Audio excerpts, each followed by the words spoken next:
Tissue নাই বলে বসে দিতে চেক করে।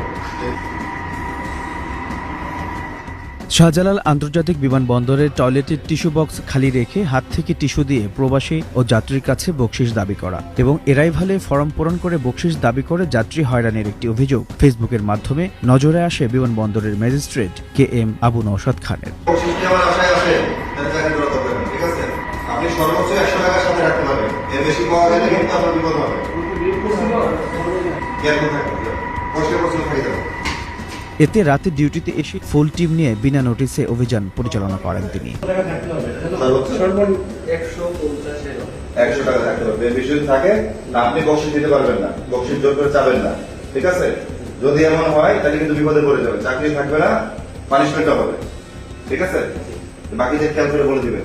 টিস্যু থাকবে না এমন যেন না হয়, টিস্যু একটা এখানে আছে, ব্যাকআপ টিস্যু থাকবে। কারো কাছে বকশিশের কোনো দেশি বা বিদেশি মুদ্রা আছে কিনা যাচাই করতে টয়লেট ক্লিনারদের প্রত্যেকের বডি সার্চ করেন। এ সময় তাকে বলতে শোনা যায় একজন ক্লিনার সর্বোচ্চ 100 টাকা সাথে রাখতে পারবে। আপনি দেখে ঠিক আছে।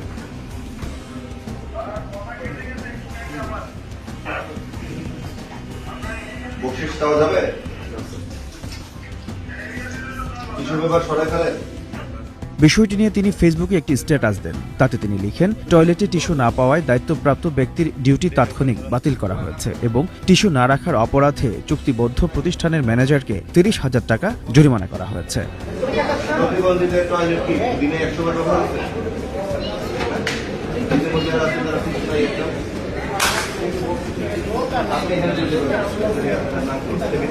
তবে চেক করে কোনো ক্লিনারের কাছে বকশিশের টাকা পাওয়া যায়নি বলে জানান ম্যাজিস্ট্রেট। আপনি বকশিশ দিতে পারবেন না, বকশিশ জোর করে চাবেন না, ঠিক আছে?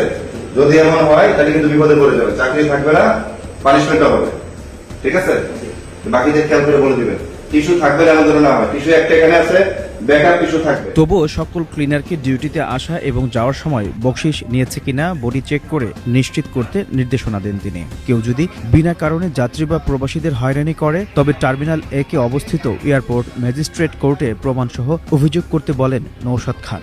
আপনি সেক্ষেত্রে ডিউটি সিকিউরিটি অফিসারের কাছে গিয়ে চাবি নিয়ে আসবেন যে আমার একজন যাত্রী আছে, তিনি হুইল চেয়ারে গিয়ে গাড়ি পর্যন্ত যাবে, ঠিক আছে? দায়ীদের বিরুদ্ধে কঠোর ব্যবস্থা নেওয়া হবে বলেও জানান তিনি আরও লিখেন, সবাই মিলে সচেতন হলে এয়ারপোর্ট আরো ভালো থাকবে। যে কোনো হয়রানি বা যাত্রী অধিকার লঙ্ঘন হলে এয়ারপোর্ট ম্যাজিস্ট্রেটকে পাশে পাবেন। ভালো থাকুক আমাদের যাত্রীরা, ভালো থাকুক আমাদের এয়ারপোর্ট, ভালো থাকুক আমার বাংলাদেশ। এই অভিযানের পর প্রশংসায় ভাসছেন তিনি। কমেন্টসে সবাই তাকে অভিনন্দন জানাচ্ছেন, দোয়া করছেন, বলছেন আপনার মতো সৎ অফিসার থাকলে বন্ধ হবে এয়ারপোর্টের যাত্রী হয়রানি।